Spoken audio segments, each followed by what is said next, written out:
In today's video, I'm going to explain exactly how I use cardio to go from looking like this to looking like this. And I'm going to give you the details on how you can reach 15% body fat as well.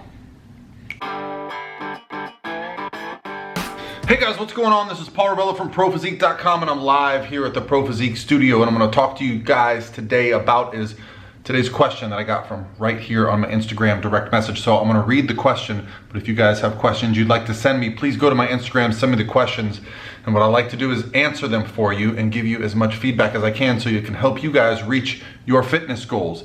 I'm a coach. I diet myself down. I've dieted thousands of people down, and I know how to do this at a very high level.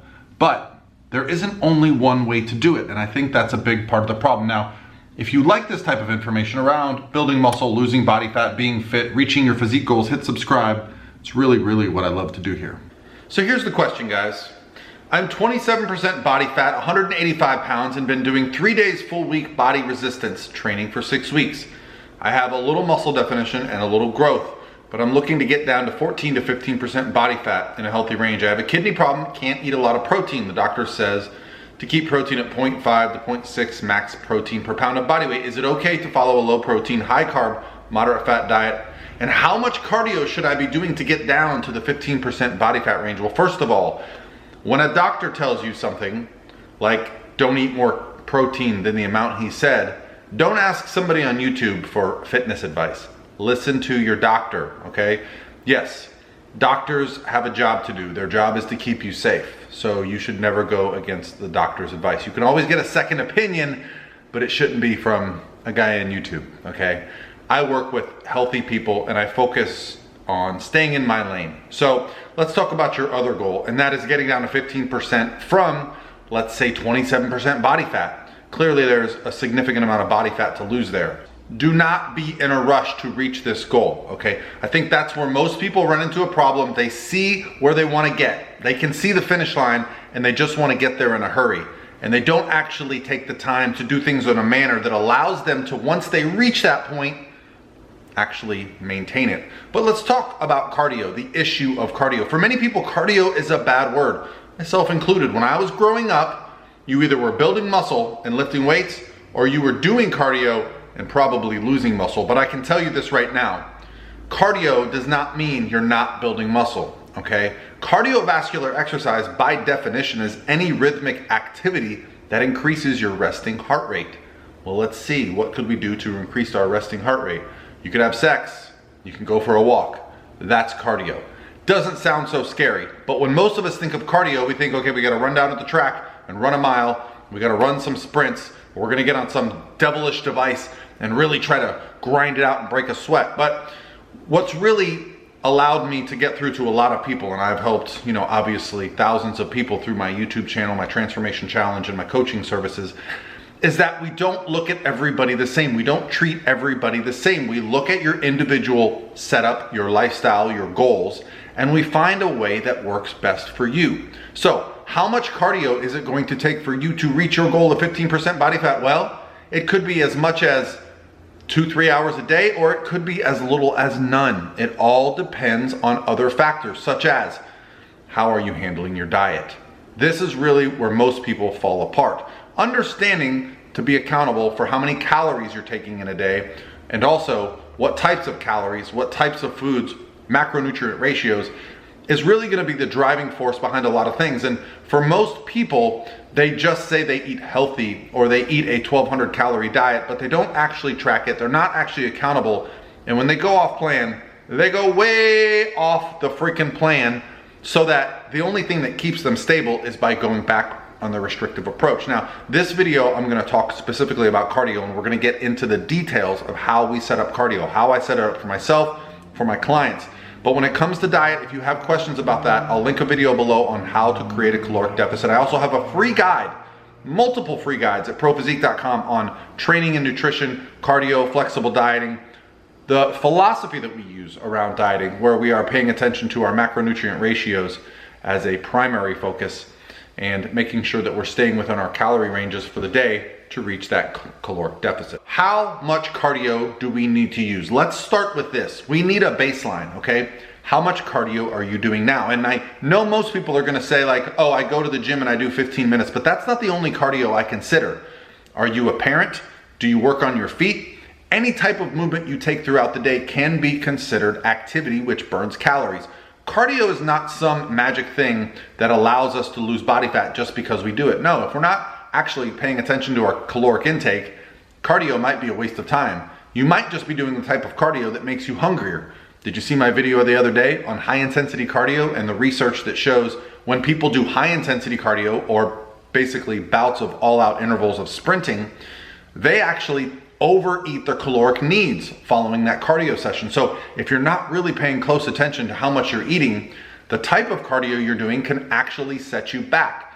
What I like to do, especially with my clients that I put in the obese population, is I like to focus on daily steps. Why? Well, because if you're moving throughout the day, what tends to happen is you eat a little bit less, okay? Those of us that move more, take walks throughout the day, well, that type of cardio can actually suppress your appetite. That's right, the video I just did, I talked about the research that shows that low intensity steady state, or what I would consider walking, or walking on an incline, or maybe pedaling a bike, where you're not going all out, that type of cardio has been shown to be wonderful for appetite suppression. In fact, my current routine is I wake up every day at 5:30, I come here to the Pro Physique studio back there, I have an incline treadmill, and based on my goals, I start walking.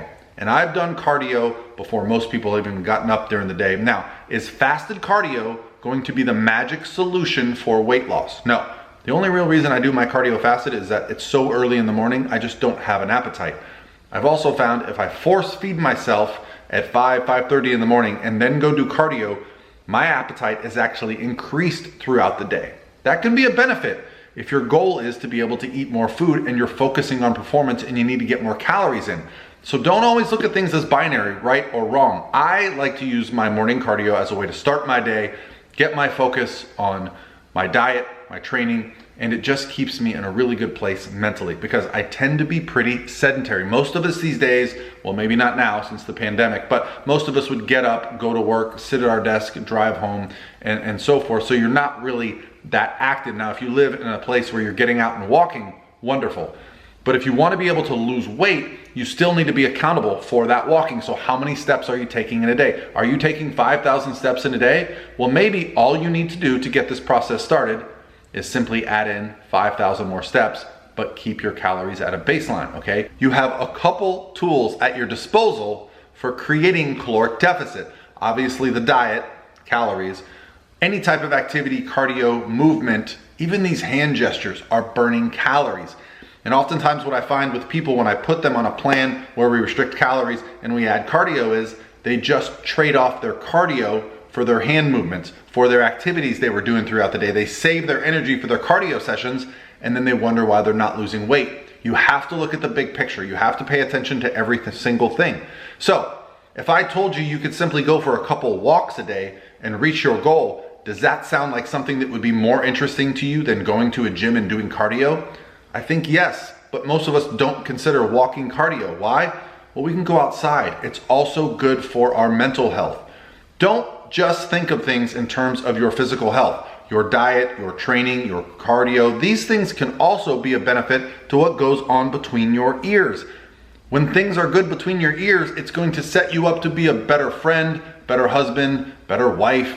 All the people in your life are going to appreciate you when you are a better version of yourself. And mental health is a big part of what we're focusing on here when we talk about this journey of losing body fat and building muscle. Am I right? Why are we doing that? To be better people. It's not just about what you look like in your update pictures. It's not just like what you look like in your board shorts at the beach, okay? It's about being a better version of you, and that's why I'm so adamant about my favorite form of cardio. So here's what I would suggest. You track your calories for a week. You know your calorie baseline. I would start with 5 sessions of incline walking for 15 minutes. That's if you're doing nothing right now. You also have to keep your steps the same throughout the week. So after this first week of 15 minutes of incline walking, what's gonna happen? Well, you're either going to be the same weight, you're going to be less weight, or you're gonna be more weight. Well, what we're gonna find out here is data.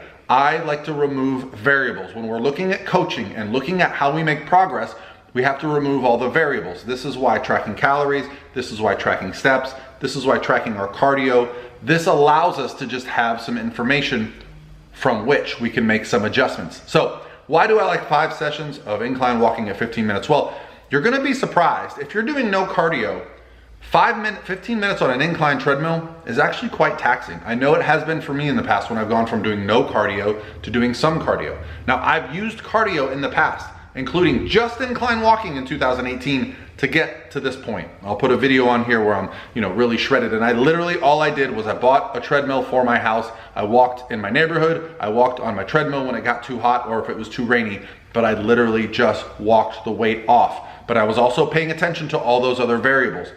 So this is how we get to 15% body fat, by gradually increasing cardio or decreasing calories as we need. Now, if you're doing 5 sessions at 15 minutes, how would that look when you make an increase? Well, it might at the beginning just be 5 minutes at a time. So now you're doing 5 sessions of 20 minutes, okay? You could also increase the speed and the incline of the treadmill. So say you're doing a 15-minute session and you're burning 100 calories in that 15 minutes. Well, if you change the intensity and the incline and the speed of the treadmill, you could get it to where you're burning, let's say, 150 calories in that same 15-minute window. The important thing here, though, is knowing your own well-being, understanding that, if you're heavier, it's probably gonna be harder on your hips, your knees, your ankles, things like that. So it's all about understanding where you're at in this process, not one size fits all. For my very obese clients, I would literally just have them walk outside. This worked wonders. I had a client lose 100 pounds by just walking outside and tracking macros, okay?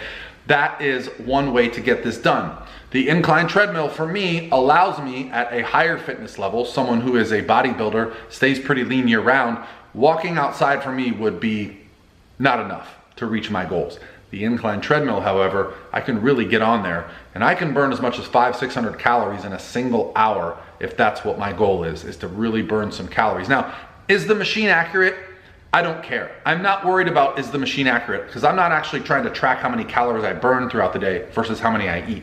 I only use my progress pictures, the weight on the scale, and my measurements to tell if I'm progressing.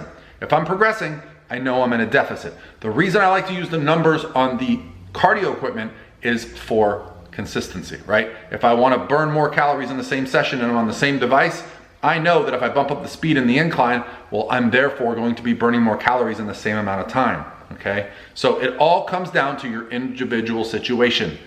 How do you get this going? Well, it's called accountability. Now, if you have no idea where to start, I have free programs on ProPhysique.com, a free beginner's guide, a free macro tracking. I even just started doing a free push-pull workout for you guys, and I've done a couple videos in the last couple weeks on that series. So I'm just here putting out information for you guys. So hit subscribe if you enjoy these type of videos, and get that cardio started. Bump it up 5-10 minutes at a time. Really get that scale moving. And don't be afraid to do more if you feel good. All right, guys, I'll talk to you tomorrow.